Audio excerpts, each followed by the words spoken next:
Pam, padam, pam, pam, padam. Alors, bonjour à tous, bienvenue dans cette suite de cette série sur 2 Corinthiens. On est maintenant rendu donc au milieu de 2 Corinthiens, chapitre 2, avec un sujet, donc non seulement c'est un épître oublié, mais on va maintenant aller dans une cave obscure, une place où on n'aime pas aller.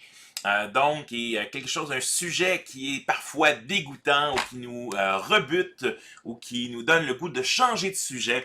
Et un peu comme justement dans Indiana Jones et le Temple maudit, je me rappellerai, c'était un film que j'avais pas le droit de regarder à cause que c'était vraiment un film très effrayant en fait qui m'a donné des cauchemars pendant longtemps parce que je me rappelle l'écouter chez mon voisin alors que je dormais chez lui puis que je me rappelle avoir descendu dans les marches pendant que ses parents regardaient le film. Donc, c'est pas un film que je recommande aux enfants. Donc, c'est un film qui nous reste en tête. Mais qu'est-ce qui se passe dans une des scènes de Indiana Jones 2 et le Temple maudit? On a donc la demoiselle qui accompagne Indiana Jones dans cette aventure, qui à un moment donné, pour pouvoir sauver Indiana Jones, qui est dans une cave et a été pris dans un piège, doit mettre sa main à l'intérieur d'une place avec des milliers d'insectes. Et un fait intéressant, en fait, sur ce film-là, c'est que, bon, c'est fait avant les effets spéciaux générés par ordinateur ou des choses comme ça. Alors, il a réellement fallu 2000 insectes pour cette scène-là, puis dont des centaines ont littéralement été sur l'actrice, qui a eu besoin de sédatifs, donc de calmants pour réussir à filmer sa scène au travers, donc, ces insectes-là. Alors, la peur qu'elle a dans son visage, dans le film et dans cette photo, est probablement réelle par rapport à donc, ce qu'elle a vécu comme expérience. Eh bien, alors, quel est ce sujet que nous allons traiter aujourd'hui et que l'apôtre Paul traite? Mais c'est justement, c'est le sujet de ce qu'on appelle la discipline d'église ou la discipline ecclésiastique. Et donc, peut-être certains d'entre vous vous dites, c'est quoi la discipline d'église? J'ai jamais entendu parler de quelque chose comme ça. Et c'est possible. D'autres, vous en avez entendu, puis disent, oh, no, moi j'ai eu des mauvaises expériences. Donc, c'est pas un sujet que je veux parler. Mais la réalité, un des avantages de passer au travers d'une épître au complet quand on prêche, par exemple, c'est qu'on est obligé de traiter les sujets difficiles, les sujets qui nous dérangent, les sujets qui sont contre-culturels, les sujets où la parole de Dieu vient nous reprendre, nous encourage, nous amène à voir les choses différemment. Donc, quand on passe au travers le texte, eh bien, on est obligé de traiter ce qu'on appelle tout le conseil de Dieu, c'est-à-dire tout ce que Dieu a désiré nous donner dans l'Écriture. Et donc, c'est un tel passage que nous arrivons aujourd'hui. Eh bien, pourquoi est-ce qu'on n'aime pas ce sujet de la mise sous discipline? Eh bien, premièrement, peut-être parce que nous avons entendu parler d'abus spirituels ou peut-être nous les avons vécus.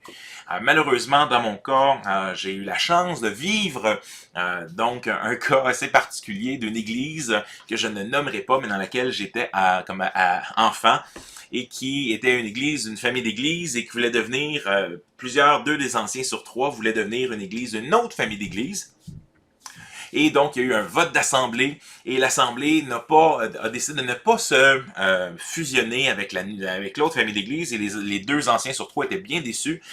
Alors, ils ont décidé d'appliquer un processus de discipline, un peu comme on voit dans Matthieu chapitre 18, si ton frère a péché contre toi, va toi seul, donc parle-lui, s'il ne se repent pas, apporte quelqu'un d'autre avec toi, et après ça, s'il ne t'écoute pas, dis-le à l'église, et s'il n'écoute pas l'église, qu'il soit pour toi comme un publicain ou un païen. Donc c'est ce qu'on voit en Matthieu chapitre 18, qui est un passage assez classique où Jésus nous parle un peu de la mise sous discipline ou du processus dans lequel quand quelqu'un vit dans un péché délibéré et demeure dedans, comment est-ce qu'on doit l'approcher, venir l'encourager et à un moment donné, s'il persiste et signe dans un péché conscient et important, eh bien là, on brise les liens, on fait ce qu'on appelle une excommunion, donc on brise la communion avec cette personne-là. Donc, on va expliquer un peu plus tard qu'est-ce que ça veut dire tout ça. Mais dans le cas de l'Église, donc dans lequel je parlais, donc les 2 anciens donc appelaient au téléphone un membre de l'Église. Donc, la majorité avait voté contre. Alors, ils ont appelé tous les membres qui ont voté contre et dit, donc, ceci est un appel, premier appel, tu as péché en décidant de voter contre, alors que c'est manifestement pas un péché. Et après ça, donc, si tu te repentais pas, eh bien, l'appel téléphonique se terminait. Et 15 minutes plus tard, il appelait quelqu'un. Il t'appelait, mais en appel conférence. Puis à l'époque, là, on est au début des années 90, l'appel conférence, ça coûte cher. Mais là, ils appelaient en appel conférence pour dire, mais là, j'étais l'autre frère ou l'autre ancien, il est avec moi. On est là pour te demander de te repentir. Est-ce que tu te repens? Non! Et là, c'est de fait, t'étais mis sous discipline, excommunié, tu pouvais plus venir à l'église. Donc, c'est une situation un peu extrême. Malheureusement, je suis sûr que plein d'autres situations. J'ai vécu un cas où des gens sont venus dans une des églises dans lesquelles j'étais pasteur et ils étaient mis sous discipline dans une autre église. Et là, bon, mais qu'est-ce qu'on fait avec ça? Puis, manifestement, la personne, quand j'ai fait mon devoir, les pasteurs doivent faire leur devoir quand on a des gens qui transfèrent d'une place à l'autre pour discuter. On parle de transfert de membres. Généralement, on envoie une lettre, les gens viennent avec une lettre de transfert, mais on doit quand même discuter avec les pasteurs. Puis, et dans un cas particulièrement où les gens ont été mis sous discipline à quelque part, et dans ce cas-là, mais les gens n'avaient pas, la personne avait commis du trouble dans l'église, mais s'en était repenti, mais les anciens n'avaient pas voulu que cette personne-là reste dans l'église malgré tout. Il a demandé de partir, la personne ne voulait pas, ils l'ont mis sous discipline. Et là, donc, il n'y a pas un péché flagrant. La personne s'était repentie de ça, mais les anciens considéraient que, bon, non, la personne était, en guillemets, dangereuse ou continuait à causer des divisions.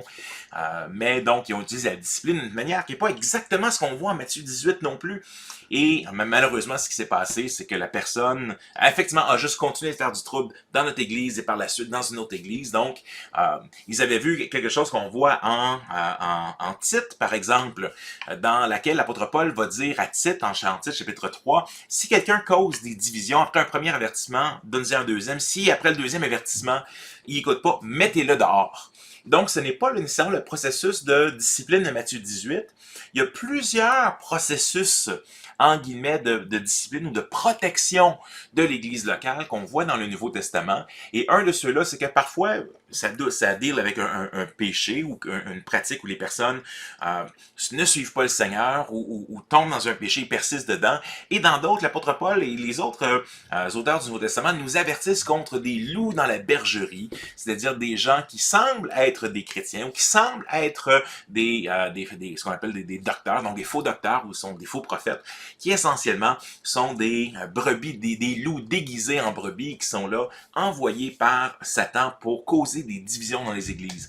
Et ça, le Nouveau Testament nous avertit contre ça. Et une des tâches des anciens est de protéger aussi le troupeau. Et comme dans le cas avec la personne que je mentionnais, le processus de discipline en plusieurs étapes dans Matthieu 18 ne cadrait pas exactement, parce que la personne manifestement elle disait mais moi je me repens puis je veux travailler là-dessus, mais la personne avait un esprit divisif et donc et là qui a continué par la suite dans les autres églises dans lesquelles elle a été, ce qui fait que en bout de ligne, il faut réussir à bien lire le Nouveau Testament pour voir les différences qu'il y a entre la discipline ecclésiastique qui est avec un péché particulier et parfois aussi donc le caractère d'un loup qui vient pour détruire l'Église de Dieu.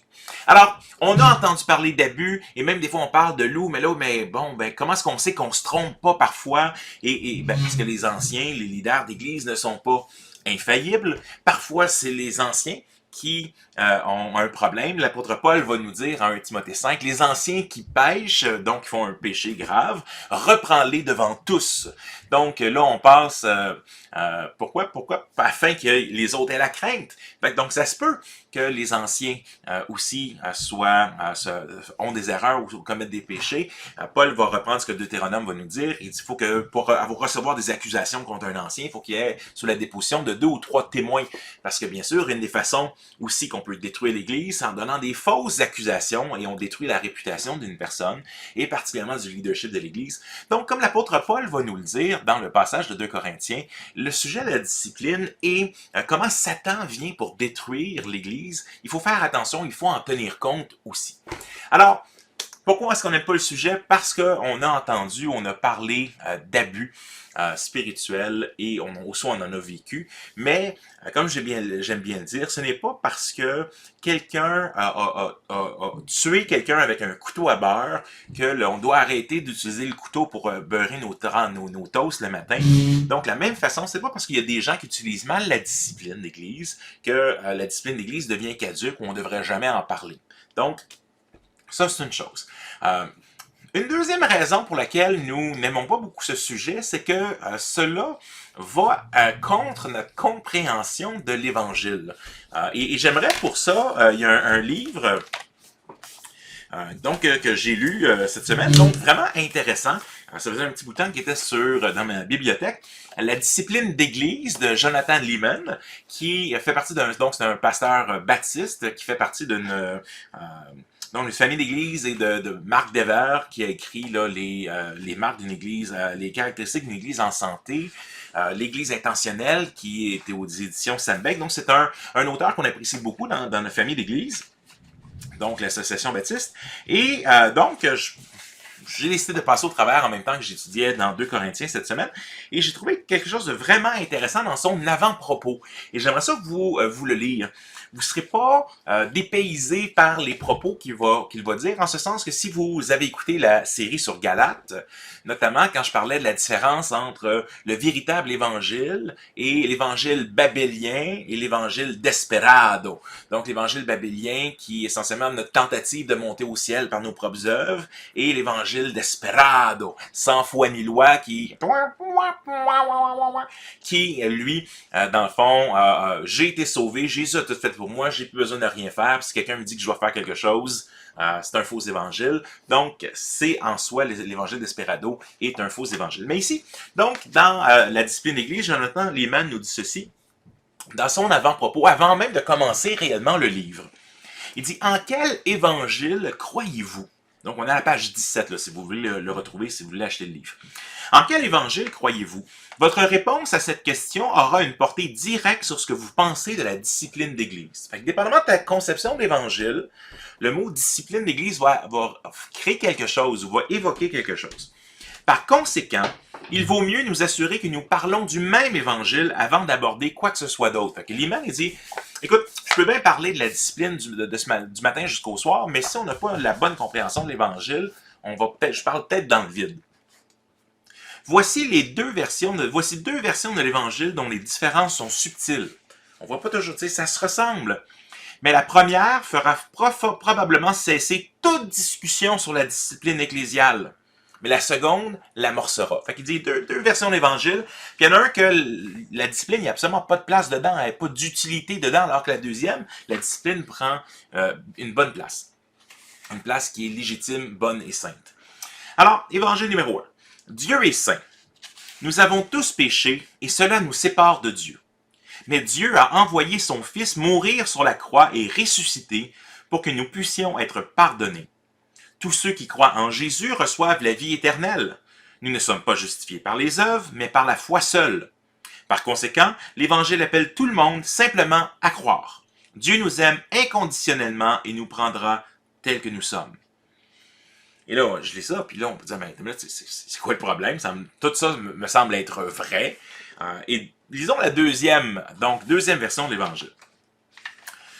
L'Évangile 2. Dieu est saint. Nous avons tous péché et cela nous sépare de Dieu. Mais Dieu a envoyé son Fils mourir sur la croix et ressusciter pour que nous puissions recevoir son pardon et suivre le Fils comme notre roi et notre Seigneur. Quiconque se repent et croit reçoit la vie éternelle, une vie qui débute aujourd'hui et qui se prolonge jusque dans l'éternité. Nous ne sommes pas justifiés par les œuvres, mais par la foi seule, bien que la foi qui sauve ne paraisse jamais seule.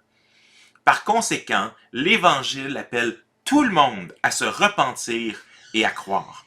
Dieu nous aime contre-conditionnellement, c'est-à-dire que Jésus a rempli toutes les conditions à notre place. Il nous prendra contrairement à ce que nous méritons et nous rendra capables de devenir saints et obéissants comme son Fils par la puissance du Saint-Esprit. En nous réconciliant avec lui-même, Dieu nous réconcilie également avec sa famille qu'est l'Église et nous permet en tant que peuple de Dieu de représenter ensemble la sainteté de son caractère et la gloire de sa Trinité. Alors, ici, donc, on voit vraiment la différence entre le véritable évangile et l'évangile Desperado. Donc, vous pouvez aller voir la série sur Galates, si vous voulez. Mais donc, la différence ici, c'est que oui, Dieu nous aime tel que nous sommes, mais il nous aime trop pour qu'il nous laisse tel quel, comme dirait Luther. Et donc, la différence ici, ça peut-être même valoir la peine que je dis qu'est-ce que Liman écrit. Il dit, alors, qu'en pensez-vous? Selon vous, lequel de ces deux décrit l'évangile que la Bible enseigne? La première version met en valeur le fait que Christ est le Sauveur. Et la seconde souligne que Christ est le Sauveur et le Seigneur. La première version présente l'œuvre de Christ par une nouvelle alliance de pardon, et la seconde inclut cela, mais aussi la régénération qui est l'œuvre de l'Esprit dans cette nouvelle alliance. La première version met l'accent sur le nouveau statut qu'ont les chrétiens en tant qu'enfants de Dieu. La seconde inclut à la fois ce nouveau statut et la nouvelle définition de tâches que le chrétien reçoit en tant que citoyen du royaume de Christ. La première version présente la réconciliation du chrétien avec Christ. La seconde présente la réconciliation du chrétien avec Christ et le peuple de Christ. Si votre vision de l'Évangile se limite à la première version, le sujet de la discipline d'Église ne vous sera pas d'une grande utilité et ce livre non plus. Mais si vous adhérez plutôt à la seconde version, il y a alors lieu de prolonger la conversation. En plus d'être un mandat biblique clair, la discipline ecclésiale est sous-entendue dans la seconde version. Et donc, en bout de ligne, quand on parle de discipline spirituelle ou de discipline d'église, eh bien, on pourrait dire, et je vais discuter de ça plus tard, que dans le fond, la discipline d'église, c'est tout simplement le prolongement de la discipline en tant que disciple. Donc, le mot discipline vient dedans, et dans nos relations les uns envers les autres de redevabilité, exhortez-vous les uns les autres, encouragez-vous les uns les autres, veillons les uns sur les autres. Donc, si un frère vient avec une faute, vous qui êtes spirituel, redressez-le avec douceur. Donc, on a un ensemble de commandements les uns les autres qu'on a vu dans une autre série qui nous parle justement de ces relations importantes les uns avec les autres. Alors, j'aimerais ça qu'on gardons ça en tête, ces deux versions de l'Évangile, maintenant pour aller dans la parole de Dieu. Et c'est une chose donc que j'en parle souvent, et c'est vrai que nous puissions, peu importe notre théologie, ou peu importe ce que nous croyons, peu importe nos expériences, peu importe les abus que nous avons vécus, peu importe les mauvaises expériences, à quelque part, ce que j'aimerais souligner, peu importe vos mauvaises expériences et les miennes, cela ne valent rien en comparaison avec la parole éternelle et sainte de Dieu. Qu'est-ce que je veux dire par là? C'est qu'à un moment donné, oui, on veut grandir puis il faut guérir de nos mauvaises expériences, mais la réalité, c'est que si la parole de Dieu nous dit quelque chose, eh bien, malgré mes mauvaises expériences, je dois dire, Seigneur, je crois. Aide-moi à croire. Seigneur, je crois, viens en aide à mon incrédulité, là, comme on voit dans les évangiles à un moment donné. Mais l'idée, c'est que je peux pas constamment me battre contre le Nouveau Testament. Donc, à un moment donné, il faut que je décide que je vais me rendre et de dire, Seigneur, oui, j'ai vécu une expérience vraiment difficile avec ce cas de discipline quand j'étais jeune ou avec d'autres cas en tant que pasteur, mais ça ne m'empêche pas de croire que la discipline biblique, elle est biblique et elle doit être bien faite et le Seigneur nous demande de le faire. Et donc, dans ce sens-là, même chose avec la discipline. Moi, mon père biologique est parti avant ma naissance. Mon père adoptif était, donc, exigeant, un peu colérique, et donc il y a des aspects où dans la façon qu'il m'a élevé, où j'ai encore des impacts aujourd'hui de ces choses-là, mais ça ne m'empêche pas de voir Dieu comme un père aimant et un père qui me montre c'est quoi l'importance de discipliner non seulement l'Église, mais dans ma propre vie, mais aussi mes enfants, et de le faire d'une bonne façon, et de le faire, pourquoi? Parce que la Bible va nous dire que la discipline, on va le voir en hébreu tout à l'heure, mais que la discipline, en fait, que si on ne discipline pas les enfants, mais c'est parce qu'on les aime pas. Alors que notre société, on a dit, mais là, je peux pas discipliner mes enfants parce que je les aime, ils vont penser que je les aime pas. Et donc, on se voit que cette compréhension de l'Évangile et de la discipline va faire son bout de chemin partout, et ce qu'on va semer ou pas semer dans la vie des gens, on va le récolter ou ils vont le récolter à un moment donné. Mais ce qui est important et fondamental, c'est que nous nous mettions à genoux devant la Bible avec un cœur humble et honnête. Puis de dire, Seigneur, transforme-moi par ta parole est la vérité. Et comme je le disais à un moment donné avec quelqu'un qui était venu me voir dans un autre ministère, et il disait, écoute, j'aimerais ça te jaser, je suis pas d'accord avec ce que tu as prêché ce matin. Et bon, on faisait une série sur le jeûne. Et on commençait un jeûne en tant qu'Église. Pour ceux qui le voulaient, c'était un jeûne volontaire.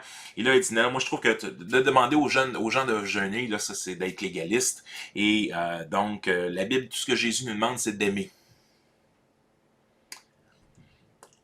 Ouais, mais c'est parce que c'est marqué dans la Bible, comme dans le temps, Jésus va se faire accuser de ne pas jeûner, mais avec ses disciples, mais il va dire, mais quand l'époux est avec eux, ils ne jeûnent pas, mais quand l'époux sera parti, ils jeûneront.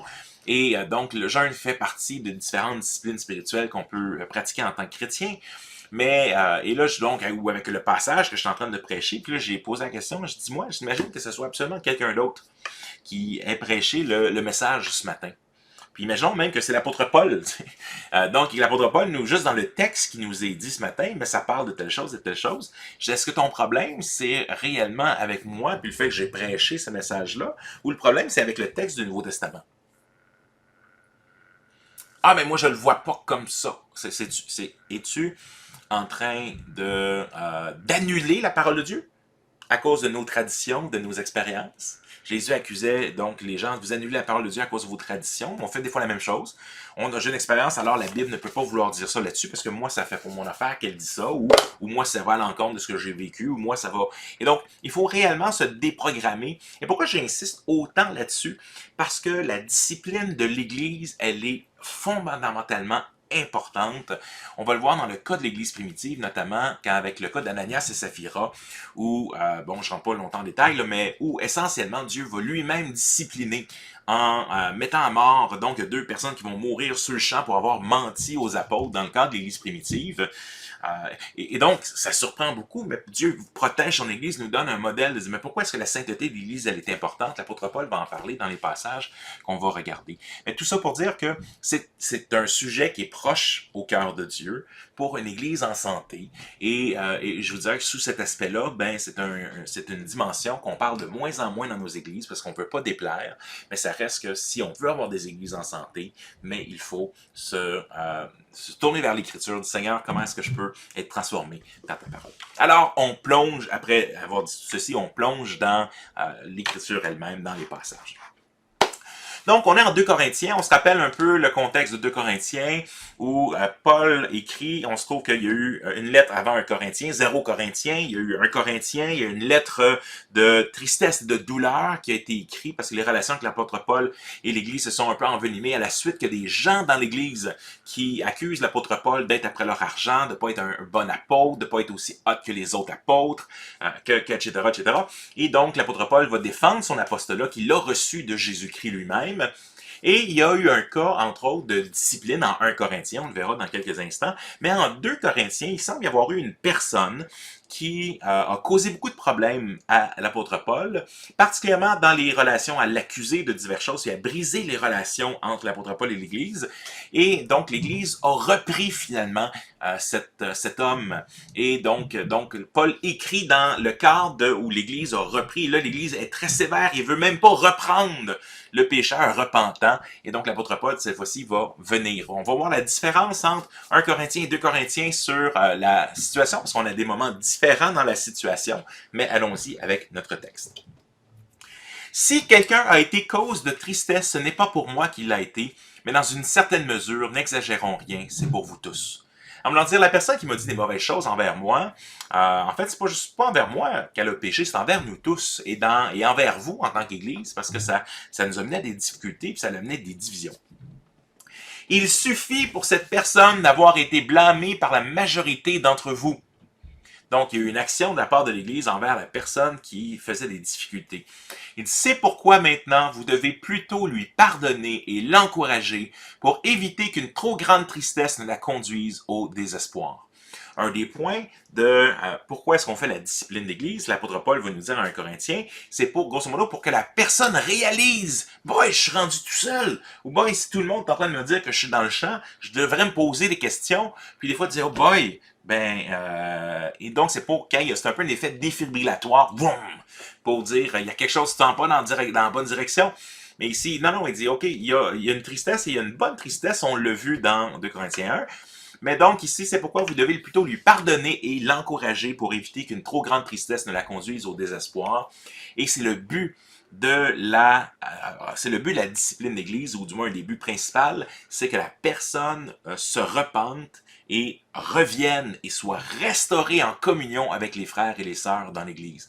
Le but de la discipline, c'est quand quelqu'un s'éloigne du Seigneur tellement qu'on ne peut pas, et à quelque part, dans l'idée de ex-communion, c'est qu'on dit à la personne, on permet plus d'accéder à la table du Seigneur. La table du Seigneur, c'est quand on mange tout ensemble ce même pain, ce vin ou ce fruit de la vigne, et qu'on dit, Jésus est mort pour mes péchés, et par grâce, je suis encore un pécheur, j'ai besoin de la grâce de Dieu, et merci Seigneur pour le sacrifice une fois pour toutes pour les péchés. Mais si je suis en train de pécher sciemment, volontairement, je persiste et je signe, je dois dire à cette personne-là, l'Écriture nous dit, et Paul le dira dans 2 Corinthiens un peu plus loin, dans 1 Corinthiens un peu plus loin, aucun injuste n'héritera du royaume des cieux.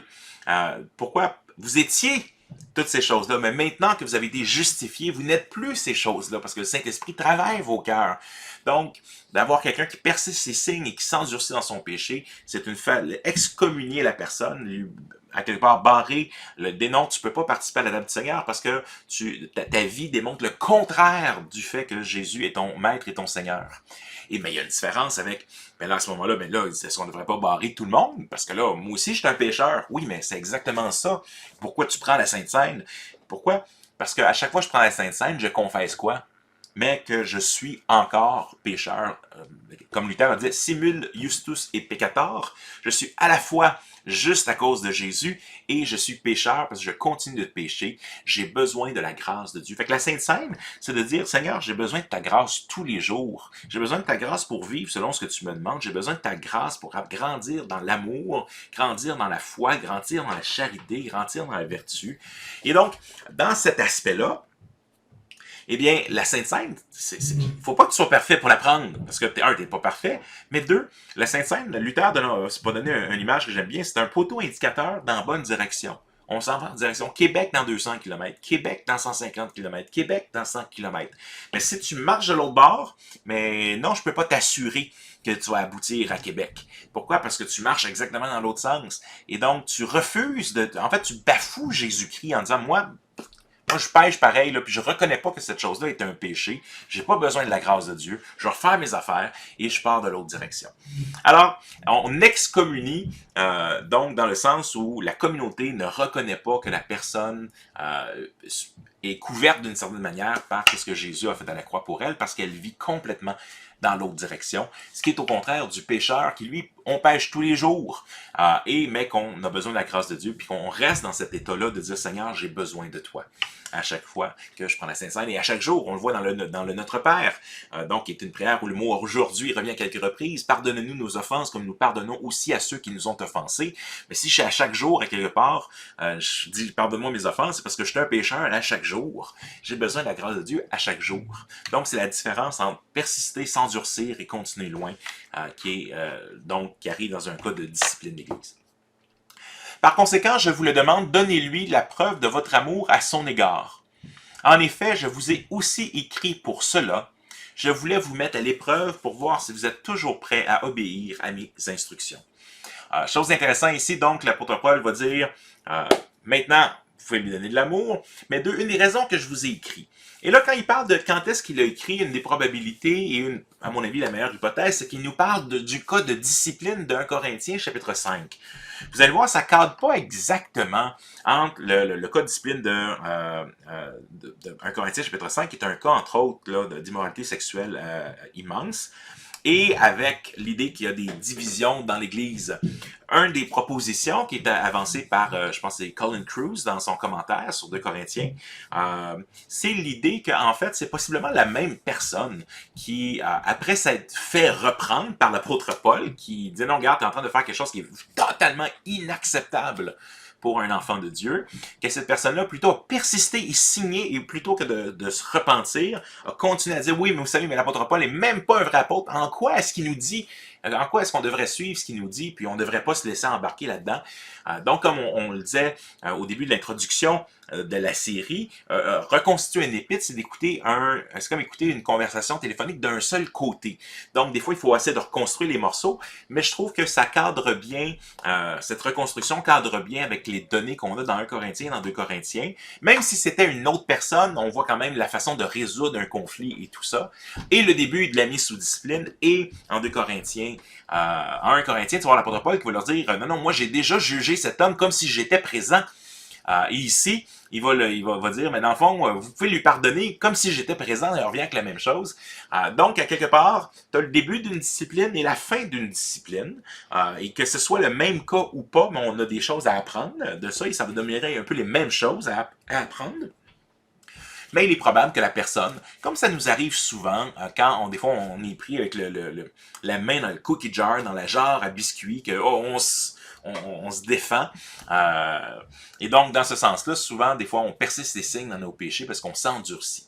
Alors, en effet, je voulais vous mettre à l'épreuve pour voir si vous êtes toujours prêts à obéir à mes instructions. Et ici, on a quand même quelque chose avec lequel on est inconfortable en tant que chrétien moderne au 21e siècle. Oh boy, obéir aux instructions de quelqu'un.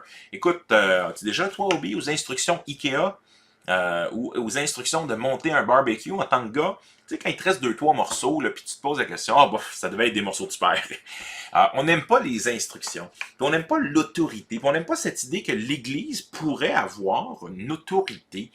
Mais oui, l'Église a une certaine autorité. En hébreu, ça nous dit que les anciens des Églises ont la charge des âmes. Donc Dieu, quand on va être devant Dieu, les pasteurs, les anciens, vont se faire demander des comptes de la part de Dieu pour les âmes des gens, des brebis que le Seigneur a mis dans ses sous-bergeries que sont les églises locales. Vous restez complètement quand même responsable de vos choix, puis donc je ne suis pas responsable des choix que les gens font, mais je suis responsable de prendre soin des gens et de les aider, de les guider, de les reprendre, de les encourager. Et donc ça, il y a une part, et c'est sous cet aspect-là que dans Hébreu, dans le même contexte, il nous est dit, dans le fond, obéissez et soumettez-vous, respectez, obéissez à vos conducteurs spirituels parce qu'ils ont la charge de votre âme.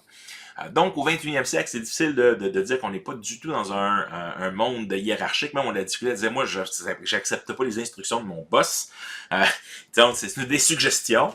Mais l'idée quand même, c'est de dire il y a une certaine reconnaissance d'une autorité spirituelle, en voulant dire à quelque part, quand on a des leaders spirituels dans nos vies, que ce soit des anciens, que ce soit même des gens que ce soit des gens qui sont amenés au Seigneur, que ce soit des gens qui font la formation de disciples avec nous, que ce soit les autres gens qui sont dans le triade, ou des choses comme ça, mais on devrait reconnaître une certaine autorité spirituelle, dans le sens de dire, le Seigneur nous parle d'une communauté qui sont redevables les uns envers les autres.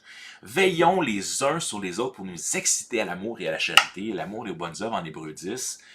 Donc on a cette... Et le mot qui est utilisé, c'est vraiment « en anglais, il est traduit par « keep watch ». Donc, gardons-nous là un peu le système body là, quand tu t'en vas à quelque part à 2 par 2 puis tu te vérifies, tu t'en vas en plongée ou autre chose, ou en parachute, tu vérifies en tout temps où sont les autres pour si jamais ils ont besoin d'aide, mais tu es là. Fait ici, l'apôtre Paul nous parle, je ne parlerai pas plus ici parce que mon but n'est pas de parler d'autorité d'église locale ou tout ça, mais c'est juste pour dire que oui, le Seigneur met des autorités, même chose en Romains 13, Dieu met des autorités sur notre pays, et là, avec la pandémie mondiale qu'on a, on a souvent tendance à remettre les autorités avec nos propres réflexions, mais la réalité, c'est que Dieu nous dit, il n'y a pas d'autorité qui n'est pas mise, qui ne vient pas de Dieu, et même les mauvaises autorités, il y a un plan, donc Dieu a un plan avec ça, puis ils sont là pour une raison, et donc, notre place est d'obéir aux autorités comme si c'était au Seigneur. Et donc, est-ce que, oui, il y a des exceptions, oui, il y a des abus, oui, mais ça, on en parlera peut-être une autre fois. Mais tout ça pour dire qu'ici, l'apôtre Paul va quand même souligner, je voulais voir si vous étiez prêts à obéir à mes instructions en tant que, aux instructions pastorales, aux instructions apostoliques, dans son cas, parce que c'est un apôtre, c'est l'implanteur d'église de cette communauté aussi, dans ce cas-ci. Quand vous pardonnez une faute à quelqu'un, je lui pardonne aussi. D'ailleurs, si j'ai pardonné pour autant que j'ai eu à pardonner quelque chose, je l'ai fait pour vous devant le Christ. Donc l'apôtre Paul dit, moi j'ai déjà pardonné, je l'ai fait devant Jésus. Oui, on peut lui pardonner, afin de ne pas laisser Satan prendre l'avantage sur nous. Nous connaissons en effet fort bien ses intentions. C'est un bon rappel pour nous qui vivons au 21e siècle, qui avons une conception du monde matérialiste, que Satan existe. C'est-à-dire, il y a un ange des ténèbres, un genre de Sauron, qui, dans le fond, veut la destruction de l'Église et qui intentionnellement va envoyer des gens pour détruire l'Église, ou qui va des fois envoyer des fausses doctrines qui ressemblent à l'Évangile, pour que les gens croient ces faux évangiles. Il est le père du mensonge. Donc, comme il a fait le mensonge dans le jardin, de la même manière, mais il vient avec des faux évangiles. Et l'apôtre Paul nous en parlera plus tard, vers la fin de 2 Corinthiens, de ces faux évangiles, de ces faux docteurs, de ces faux pasteurs qui sont là. Et donc ici, faites bien attention, nous dit-il, parce que Satan, surtout sur le sujet de la discipline, est là pour venir nous chercher et nous faire « Ah oui, mais est-ce que... » et là, on murmure, et c'est facile dans des cas de discipline. « Oh, les détails croustillants, donne-moi plus de détails. » Puis le commérage, puis il y a le mensonge, puis on devient suspicieux des uns puis des autres, puis il y a des camps, parce que des fois, la personne ne reconnaît pas son péché, puis dans le fond, provoque des divisions, en plus, comme c'est arrivé dans le contexte de 2 Corinthiens. Alors, que savons-nous à partir de ce texte? Eh bien, des gens à Corinthe se plaignaient de l'apôtre Paul. Paul, dans une lettre précédente, va adresser la question d'un cas délicat, soit dans 1 Corinthien ou soit dans 1.5 Corinthiens, la lettre de détresse. Paul s'attendait à être obéi par les Corinthiens sur la base de son autorité pastorale et apostolique. Les Corinthiens semblent avoir poussé plus fort et ils gardent encore à l'écart la personne qui est malgré tout repentante. Et Paul dit qu'il pardonne à bien sûr la personne repentante parce que le but de la discipline est la grâce et la restauration. Alors, dans les questions, des fois, on peut se poser qui était cette personne reprise qui va être mentionnée dans la lettre. Comme je l'ai dit, pour moi, je crois que c'est celle qui est en 1 Corinthiens chapitre 5 et qui a probablement persisté et signé dans son péché puis qui s'est débattu en lançant des accusations et en créant des divisions. Alors, quelle était la nature du péché de cette personne? En quoi est-ce qu'il y a un combat spirituel et ne pas laisser un avantage à Satan sur l'Église? Donc, c'est des bonnes questions à nous poser. Mais pour comprendre un peu le processus de la discipline, allons en 1 Corinthiens, chapitre 5, où l'apôtre Paul va adresser pour la première fois cette question de la mise sous discipline d'une personne dans l'Église. Parce qu'on pourrait se poser la question, oui, mais dans quel genre de contexte est-ce qu'on fait ça? Et là, on va voir un exemple ici. Il dit, on entend généralement dire qu'il y a de l'immoralité sexuelle parmi vous. Et une immoralité telle qu'on ne la mentionne même pas chez les non-croyants. Donc ici, il y a un cas en particulier, mais le cas en particulier a créé de la gangrène. C'est-à-dire que si tu t'es pas préoccupé de la gangrène, mais c'est comme un cancer, ça se répand ailleurs. Alors, on entend dire qu'il y a de l'immoralité sexuelle parmi vous et il y en a même une immoralité telle qu'on ne mentionne même pas chez les non-croyants. C'est au point que l'un de vous a pris la femme de son père. Possiblement ici, donc, quelqu'un a marié sa belle-mère. Et vous êtes enflé d'orgueil. Vous auriez dû plutôt prendre le deuil de sorte que l'auteur de cet acte soit exclu du milieu de vous. Donc l'apôtre Paul il dit non seulement vous pétez les bretelles d'être inclusif puis ouvert, puis une belle communauté, on a des dons spirituels, on parle en langue, comme on le voit plus loin dans Corinthiens, dans les autres problèmes que l'apôtre Paul adresse. Mais il dit, ça fait des petits d'accepter possiblement que la personne, elle est influente dans l'Église, et c'est peut-être pour ça qu'elle n'a pas été reprise, mais manifestement, les anciens de l'Église de Corinthe n'ont pas repris cette situation-là. Et d'autant plus que quand l'apôtre Paul nous dit que ça ne se mentionne pas chez les non-croyants ou chez les païens, eh bien, c'est intéressant de voir dans les documents de l'époque, tu as par exemple un juriste qui s'appelle Gaius en 161, donc on est un peu plus tard dans l'histoire, mais quand quand même qui nous parle un peu de cette situation. Dans un code de loi, il dit « Il est illégal de marier la sœur d'un père ou d'une mère, donc la tante, ou de marier quelqu'un qui fut une épouse de mon père ou l'épouse de mon beau-père par alliance. » Donc, essentiellement, il est illégal de marier sa belle-mère, que ce soit la belle-mère, la mère de ta femme, que ce soit la femme de ton père. Cicéron, un siècle avant Jésus-Christ, un philosophe, donc le péché d'une telle femme est incroyable. Donc bien sûr l'homme aussi serait impliqué, là, mais le péché d'une telle femme qui est mariée avec son gendre ou quelque chose comme ça, le péché d'une telle femme est incroyable, jamais on n'a entendu telle chose. Et penser qu'elle n'a pas craqué un peu sous le poids de toute cette culpabilité-là. Donc, on a ici un non-chrétien qui adresse cette chose-là.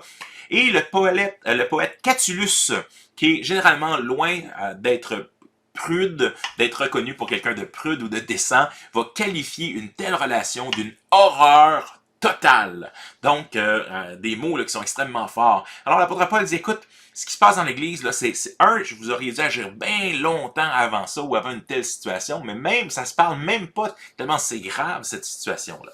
C'est sûr qu'on pourrait dire, ben, aujourd'hui, avec tout ce que l'on voit, mais non, encore aujourd'hui, même si notre société devient de plus en plus libérale, particulièrement par rapport à la sexualité, ben c'est arrivé à plusieurs reprises que des politiciens ont dû démissionner ou ont été mis dans l'eau chaude à cause d'adultère ou de situations sexuelles. Donc ici, l'apôtre Paul nous dit, si ça se passe pas dans le monde, ça devrait pas se passer non plus dans l'Église, et l'auteur d'un tel acte doit être exclu du milieu de vous. Et là, c'est pas facile, hein, parce qu'ici, on a une situation quand même où la personne est mariée. Donc, elle s'est mariée, donc il y a eu un mariage. Et là, on se dit, mais là, on ne peut pas annuler le mariage, c'est parce qu'il y a eu un mariage. Mais donc, ici, l'apôtre Paul dit, non, cette personne-là devrait être exclue du milieu de vous. Et là, Paul continue. Quant à moi, absent de corps, mais présent en esprit, j'ai déjà jugé l'auteur d'un tel acte comme si j'étais présent. Et là, ça me dit, juger, non, c'est tellement pas un beau mot, là. Jésus l'a dit, hein, Matthieu chapitre 7, ne jugez pas, et vous ne serez pas jugés, ou sinon vous serez jugés à la mesure que vous jugez les autres. Donc Jésus le dit, ne vous jugez pas. Ben, c'est vrai que Jésus dit ça, mais il faut comprendre les textes dans leur contexte, puis il faut étudier l'ensemble de l'Écriture. Bien, quand on parle de juger, ça serait dans l'idée ne condamnez pas. Moi, à partir de moi-même, là, puis de me juger, moi je suis meilleur que lui, puis moi je suis meilleur que elle, puis elle, vraiment, est pourrie, puis elle a fait le mal, puis c'est pas sur mes propres, c'est pas en tant qu'individu et en tant que de mon propre standard que je dois juger les autres. Non, l'apôtre Paul dira ailleurs, si tu veux être content de toi, tu sais, si tu veux être fier, là, sois fier par rapport à toi-même et non en te comparant aux autres. C'est cet aspect-là de juger ou de regarder les gens de haut que l'Écriture nous dit non, c'est pas bien de juger. Par contre, il y a un rôle qui est donné à l'Église locale et aux croyants de préserver la sainteté, d'encourager les gens à marcher vers le Seigneur. Ici, l'apôtre Paul va dire clairement, quant à moi, absent de corps, mais présent en esprit, j'ai déjà jugé l'auteur d'un tel acte comme si j'étais présent. Donc, il y a un aspect du jugement, et l'apôtre Paul va en faire très, très, très clair que c'est une des responsabilités, de l'Église locale. Quand vous vous rassemblerez au nom de notre Seigneur Jésus, je serai avec vous en esprit, avec la puissance de notre Seigneur Jésus-Christ. Là, c'est très important. Il y a une rencontre solennelle. Quand vous vous rassemblerez au nom de notre Seigneur Jésus-Christ. La discipline d'Église n'est pas au nom de petit prout Lafayette, là. La discipline d'Église est dans un rassemblement au nom de notre Seigneur Jésus-Christ. L'apôtre Paul dit, je serai là avec vous en esprit. Il n'est pas là comme Obi-Wan Kenobi en format Ghost, là, mais il est en train de dire, je suis en accord avec ce que vous allez faire, avec la puissance de notre Seigneur Jésus-Christ. Quand on parle de la discipline dans Matthieu 18, ce que vous lirez sur la terre sera lié dans les cieux, ce que vous déliez sur la terre sera délié dans les cieux. Donc, il y a on annonce ce qui est dans les lieux spirituels, quelque part, la discipline d'Église ne fait qu'affirmer la réalité de ce que la parole de Dieu dit. C'est-à-dire le jugement qui est fait ici au nom du Seigneur Jésus, c'est comme si Jésus était présent, et si Jésus avait quelque chose à adresser, eh bien, c'est ça qu'il dirait. Donc, quand vous rassemblerez au nom de notre Seigneur Jésus-Christ, avec la puissance ou l'autorité, quelque part, de notre Seigneur Jésus-Christ, alors qu'est-ce qu'on fait avec au nom et avec sa puissance? Livrer un tel homme à Satan pour la destruction de la nature pécheresse, afin que l'Esprit soit sauvé le jour du Seigneur Jésus. Ok, t'as une minute, qu'est-ce que c'est ça, cette affaire-là? Je livre un homme à Satan, c'est quoi? Je le garoche là, dans le Mordor, puis dans le lac pour brûler l'anneau. Non, livrer un tel homme à Satan pour la destruction, à quelque part, ça, l'ambassade, l'Église est vue comme une ambassade dans un monde étranger. Donc, quand tu rentres sur le terrain de l'Église, c'est dans le royaume des cieux, comme le Vatican a son propre pays, comme une ambassade. Si je vais à l'ambassade du Canada en Angleterre, mais quand je rentre sur le terrain de l'ambassade, je suis au Canada.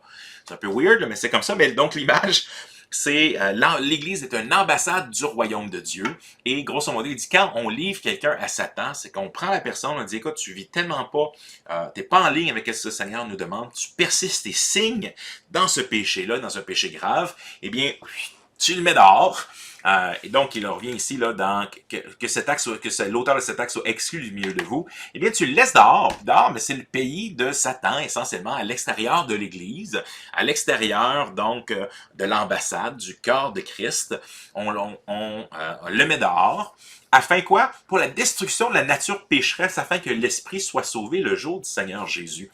Ici, des fois, les gens ont pris, mais tu vois, peu importe, même la personne qui est mis hors de discipline va être sauvée pareil. C'est pas ce que le texte dit, parce que dans un chapitre plus tard, l'apôtre Paul nous dit, ne vous y trompez pas, les injustes n'hériteront pas du royaume de Dieu. Puis il fait la liste, si vous commettez ces choses-là, ben, les fruits que tu vois dans ta vie, si tu vois ces fruits du mal dans ta vie, mais pense pas que le salut est dans ta vie.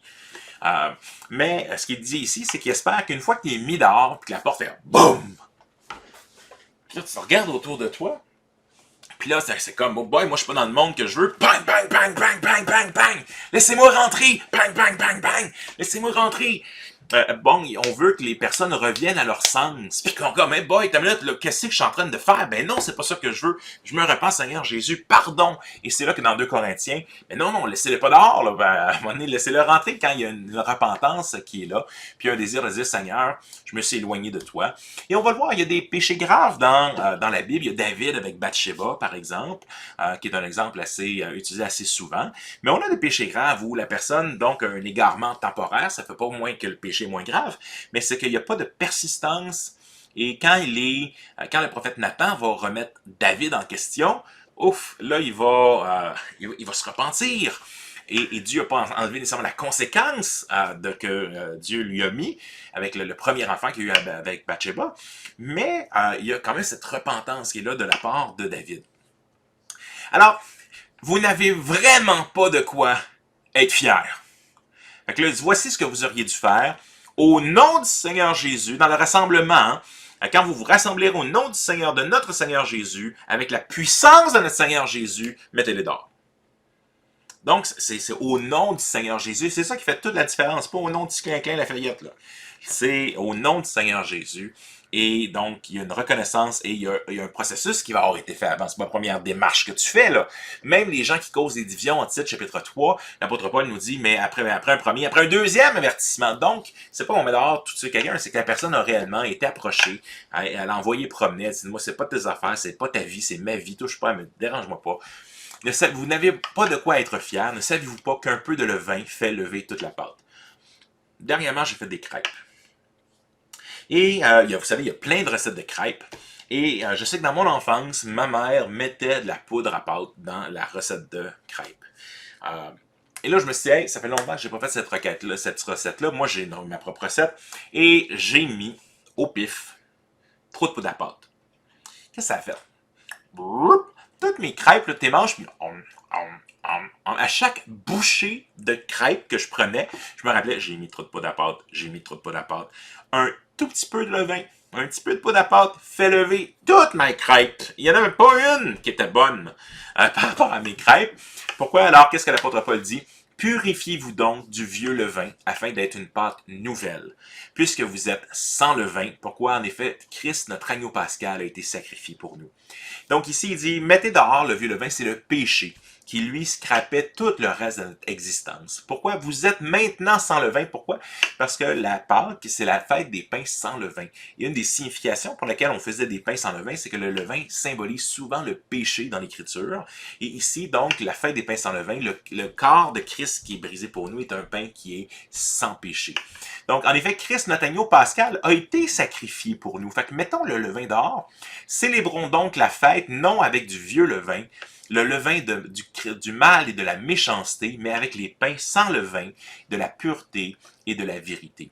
Ici, donc, on a une référence à quoi? À la Sainte Seine. Pourquoi? Parce que à la Sainte Seine, nous fêtons l'agneau pascal, parce que dans le fond, la célébration quand Jésus a instauré la Sainte Seine, c'était donc la fête juive, qui nous, on célèbre comme la fête chrétienne de l'agneau de Dieu qui vient donner sa vie pour l'humanité. Alors ici, c'est dans un cadre où on excommunie la personne,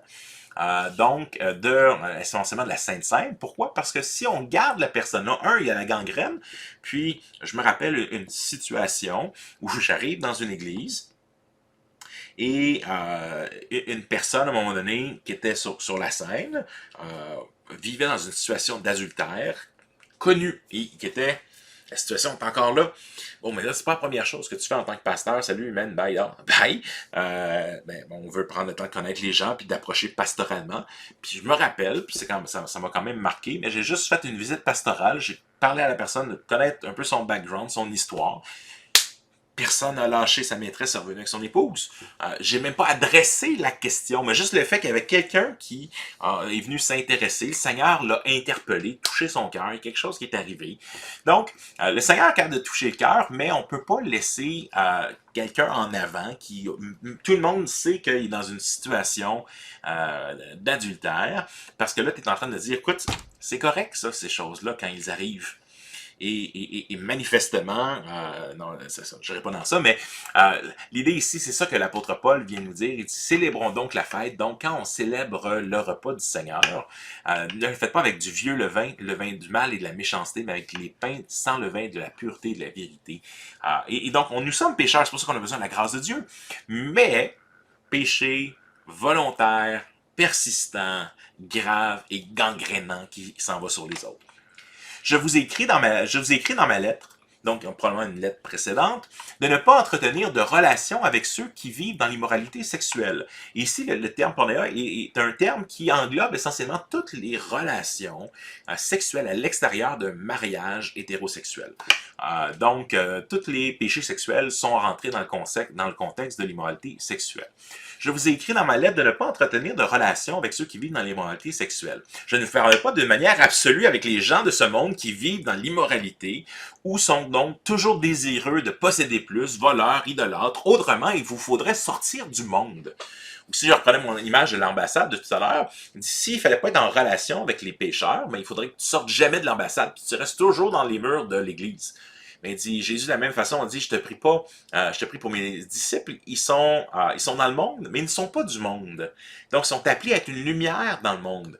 Fait qu'ici, il est en train de dire, non, mais c'est pas, le rôle ici, là, ce n'est pas d'aller juger tous les non-chrétiens sur ce qu'ils font et ce qu'ils vivent. Et c'est pas de dire, moi, je touche pas aux non-chrétiens. Il dit, en effet, ce n'est pas ce que je vous écris, c'est de ne pas entretenir de relation avec quelqu'un qui, tout en se disant votre frère, vit dans l'immoralité sexuelle, est toujours désireux de posséder plus, idolâtre, calomniateur, ivrogne ou voleur, de ne pas même manger avec un tel homme. Est-ce à moi, en effet, de juger les gens de l'extérieur? N'est-ce pas ceux de l'intérieur que vous devez juger? Les gens de l'extérieur, Dieu les jugera. Chassez le méchant du milieu de vous. Donc, il revient avec le texte qu'il disait au départ, dans la situation où il jugeait de cette situation, il dit chasser le méchant du milieu de vous. Mais il est en train de dire ici, là, regarde, s'il fallait que j'arrête d'être avec les gens qui vivent dans l'immoralité sexuelle, puis de désirer vouloir les gens capitalistes, puis idolâtres, puis menteurs, puis voleurs, puis ivrognes, puis... Non, je ne mangerai pas avec personne jamais, là. Mais il dit, l'idée ici de manger, c'est pas uniquement l'idée de s'asseoir avec quelqu'un, mais à l'époque, manger avec quelqu'un, c'est une hospitalité, c'est de l'accueillir chez toi, c'est de présenter à ta famille, c'est de dire à la personne, j'approuve ce que tu fais à quelque part. Donc, il est en train de dire, ne t'assois pas en communion avec cette personne-là, parce que, tu vas lui faire penser qu'il n'y a pas de problème.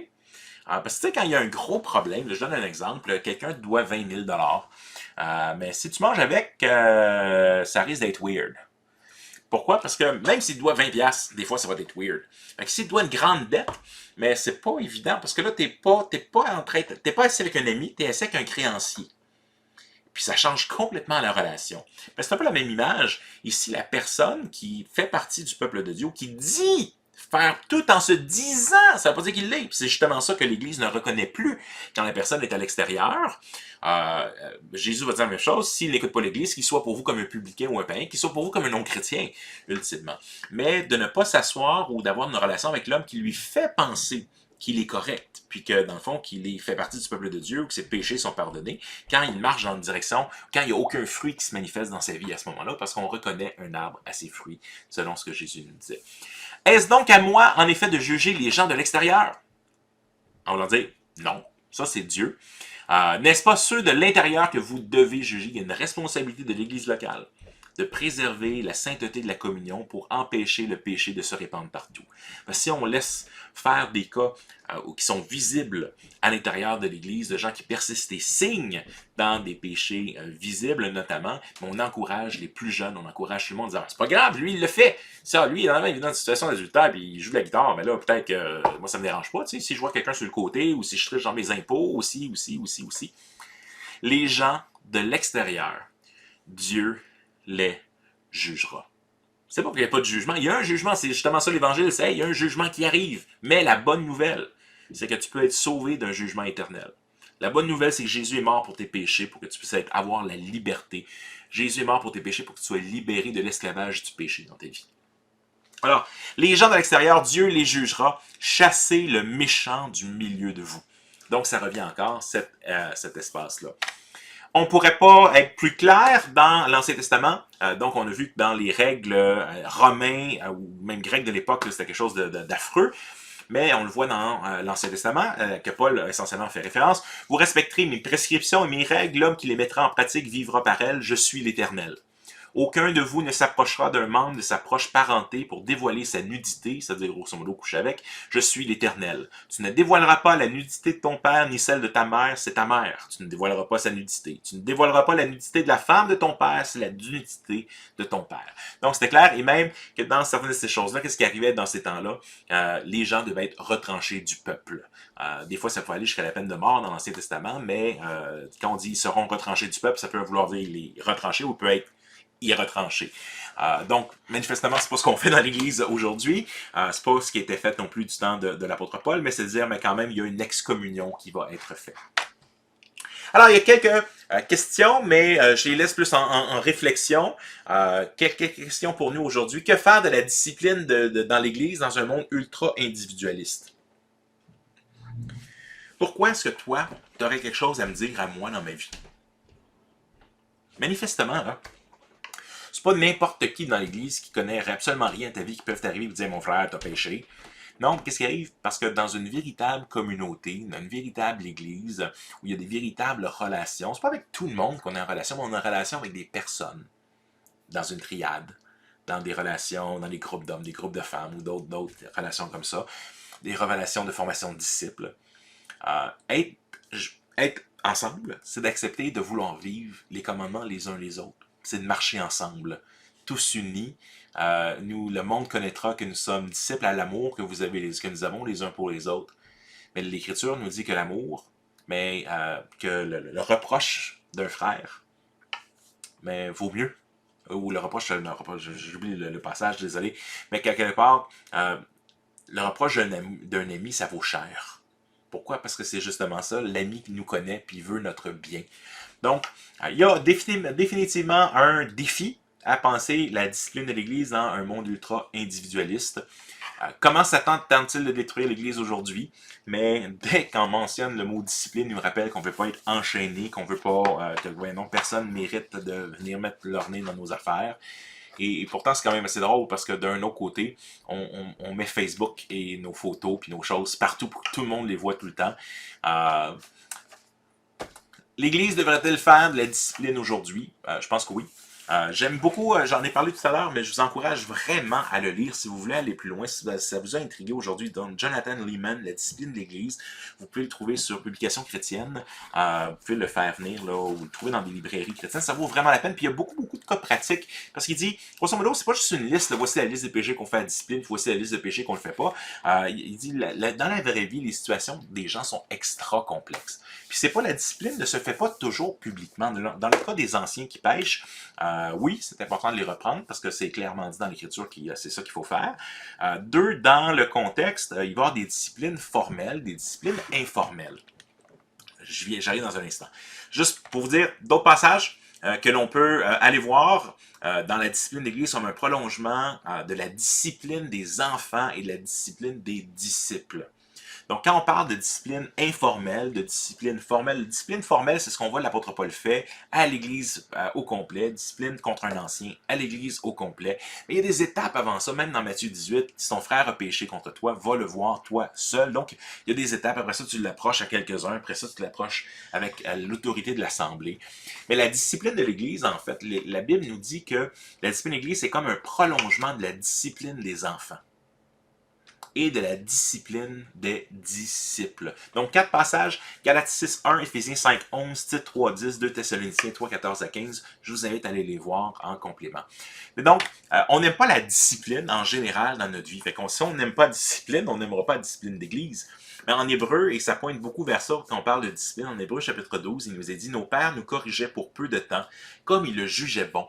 Mais Dieu nous corrige pour notre bien, afin que nous ayons part à sa sainteté. » Quand nous recevons les avertissements, il nous semble sur le moment que c'est une cause de tristesse et non de joie. Mais plus tard, ceux qui ont reçu une telle formation bénéficient de l'effet qu'elle produit, la paix associée à une vie conforme à la volonté de Dieu. Ici, dans d'autres versions, ça nous parle quand nos pères nous corrigeaient ou nous disciplinaient, ou quand nous recevons la discipline, il nous semble sur un moment que c'est une cause de tristesse et non de joie. Là, l'apôtre Paul, grosso modo, est en train de dire... pas l'apôtre Paul, c'est pas l'auteur de l'Épître aux Hébreux, mais donc l'auteur de l'Épître aux Hébreux est en train de nous dire essentiellement, Dieu nous corrige afin qu'on grandisse en sainteté et qu'on devienne comme lui.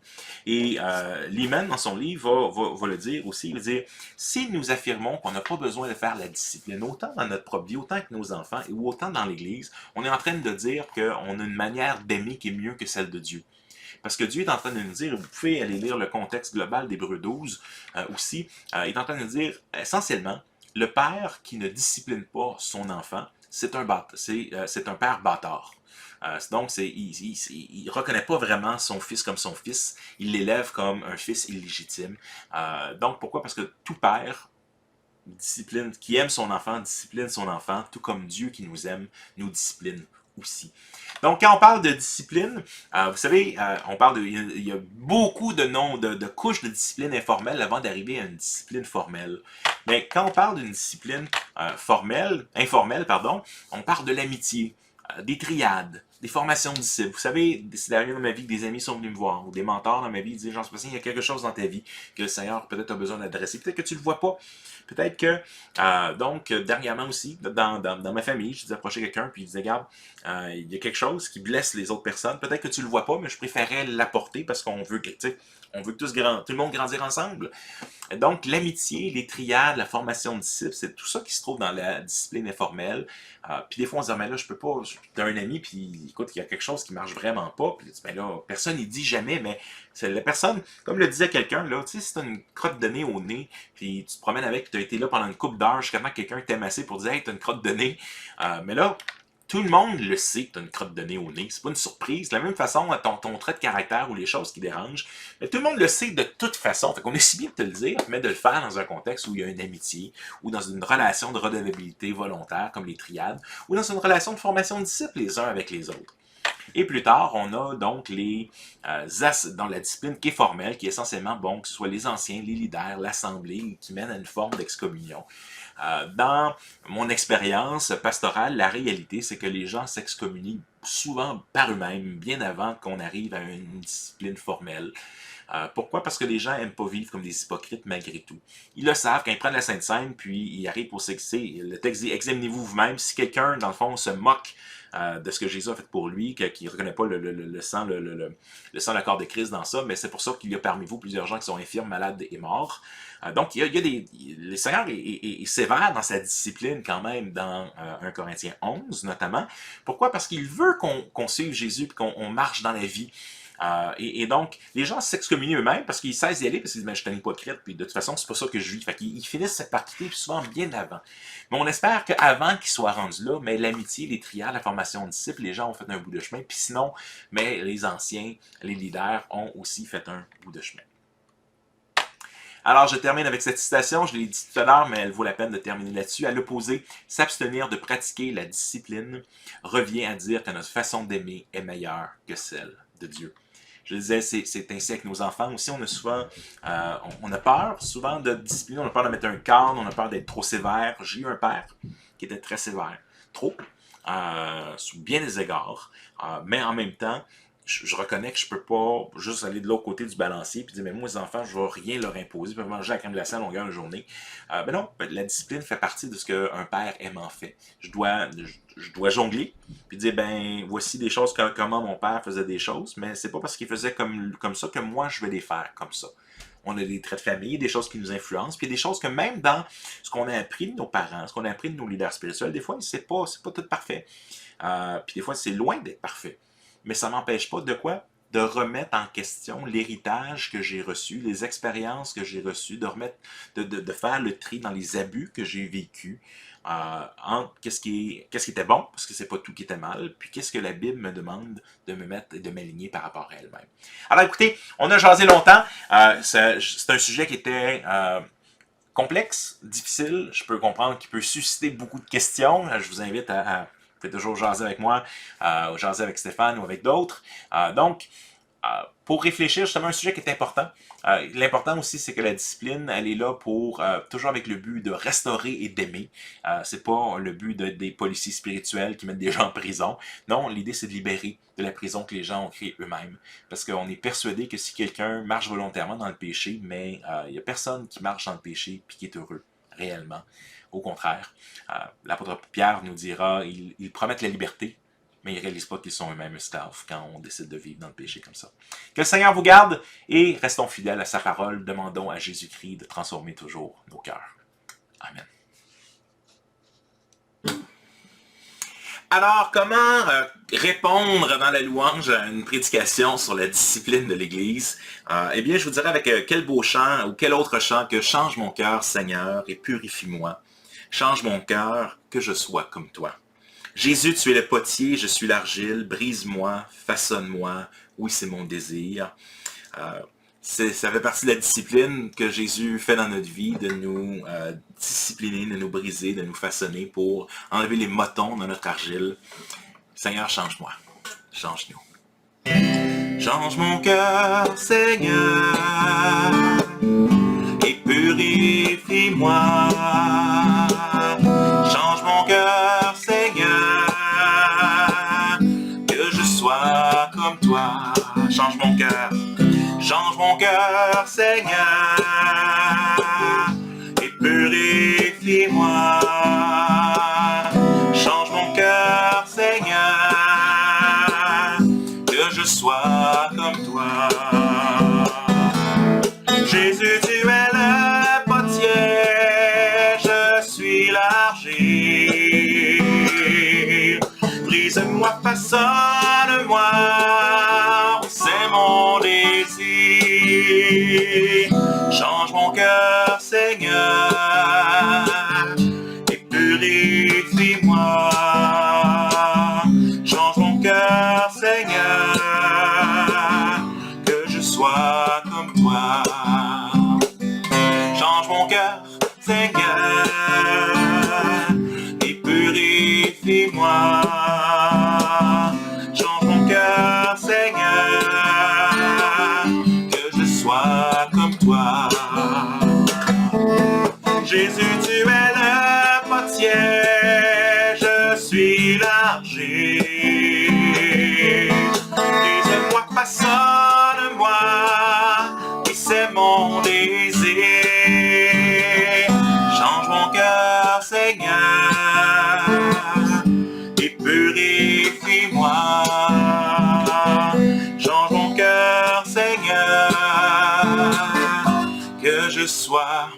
comme toi.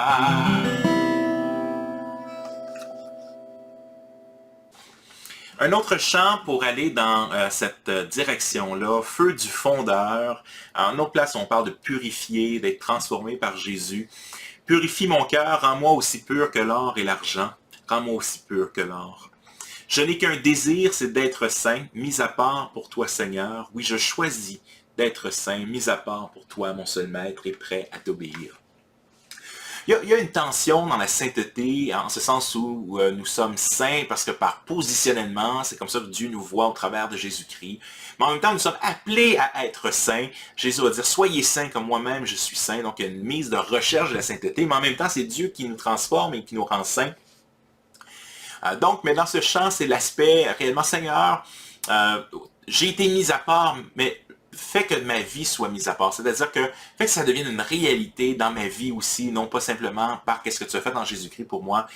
Oui, je choisis d'être saint, mets-moi à part, je veux faire qu'est-ce que tu veux, Seigneur. Je veux être semblable à toi.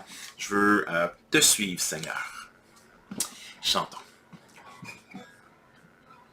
Purifie mon cœur.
shine.